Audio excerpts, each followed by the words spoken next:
I am Delegate Jackie Hochglass, State Representative in Virginia, and I don't want anyone to be so arrogant to think that war won't come here, because if it does, the folks in charge will let the rest of us die. I didn't serve in these United States military to die by stupidity. I have watched people lose their security clearance for taking classified material home to study for a test, not paying bills for less than what we're seeing from the current leadership, like way less. So I am trying to figure out why we're okay with the Secretary of Defense treating military strategy like a content for clicks with the bros. I personally held a TSSCI clearance while I was on active duty. And that is not just a title, it's a trust. It means that I am evaluated constantly as to whether or not I'm a threat to national security, not just like in action, but in motive and behavior, and even in my bank account. And it was never about being perfect, but it was about being accountable. And with classified information, there are certainly levels. The Situation Room exists so that war plans, strike timelines, and defense protocols don't end up in a group chat. We have not seen real war on our soil since 1812, but don't let that lull fall you into a false sense of invincibility. I can only imagine I'm sitting here, a foreign adversary, knowing when, where, how we defend. And that's not a movie. That's like checkmate. If they know what we'll do before we do it, America as we know it doesn't survive it. I think that we should all be determined and not scared. Determined, quite frankly, to undermine every act that compromises national security, including calling it out, demanding consequences, refusing to let political theater put our lives at risk, because that is what is happening. To be fair, to be honest, real protection of these United States is boring.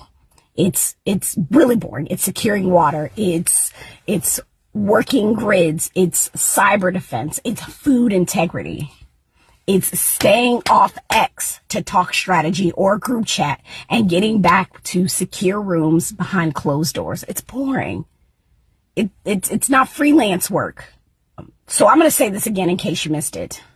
Don't be so arrogant to think that war won't come to these United States, because if it does, the folks in charge will let the rest of us die just to be the last one standing. And that is not a conspiracy. This is what I've seen, and I didn't serve to die by stupidity. Black men died in North Africa fighting the Germans.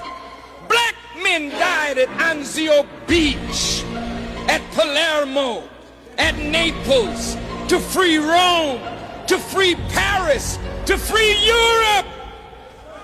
Damn it! We died to build America. And America has rebuilt Germany and Japan. And the nigger is still suffering and dying in the streets of America.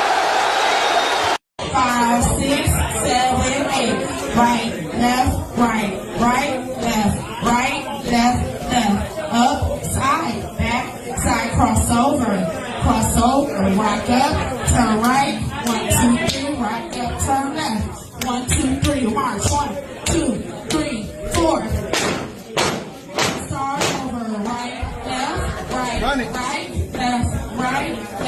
left, up, side, back, side, crossover, rock up, face front, 1, 2, 3, rock up, face the street, 1, 2, 3, 1, 2, 3, 4. Yeah, y'all, they ready, DJ Ivory.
It was March 1965, a time of political assassinations and violent government repression. And there's a guy in Jersey, white guy, who was sitting on his couch watching TV, and they broke away from the movie he was watching to show a bridge in Alabama, the Edmund Pettus Bridge. Nonviolent marchers were marching across it, and then, to his shock and horror, they were met with violence from Alabama state troopers who beat them with clubs, trampled them with horses, shot tear gas at them. And one of the people so savagely beaten that day was John Lewis. This man's first reaction was to get up and go to Alabama, but then he realized he couldn't afford to close his business. And then he thought, you know what? I'm not going to allow my inability to do everything to undermine my determination to do something in the cause of my country. He realized he could probably afford one more hour of pro bono work a week. And he found a young woman named Lee Porter who was running something in northern Jersey called the Fair Housing Council. And she said, yes, I need some help. And the two of them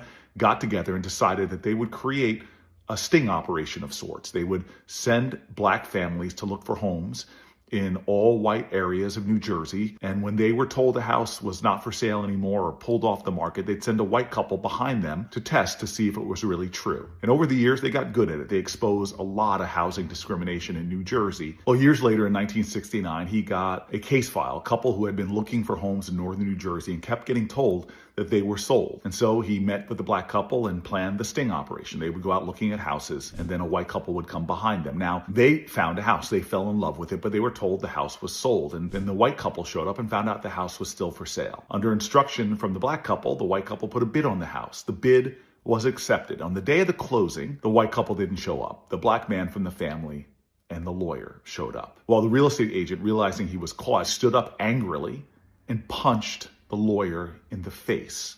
And then he sigged a dog on the black man. The two eventually escaped. Legal proceedings were threatened, but the owners of the house found out what was happening. They agreed to sell the house directly to the black family. The black family thrived in that neighborhood. And in fact, the baby from that family, 43 years later, would go on to be America's fourth black person ever popularly elected to the United States Senate. Me. I know we are facing bad times. We may not be able to stop the most powerful people in the world from doing bad things, but they can't stop good people in this world from doing good things. As I was told by one of my elders once, today you may not be able to change the world, but you can, by doing good for others, make a world of change in someone else's life that you might not even realize.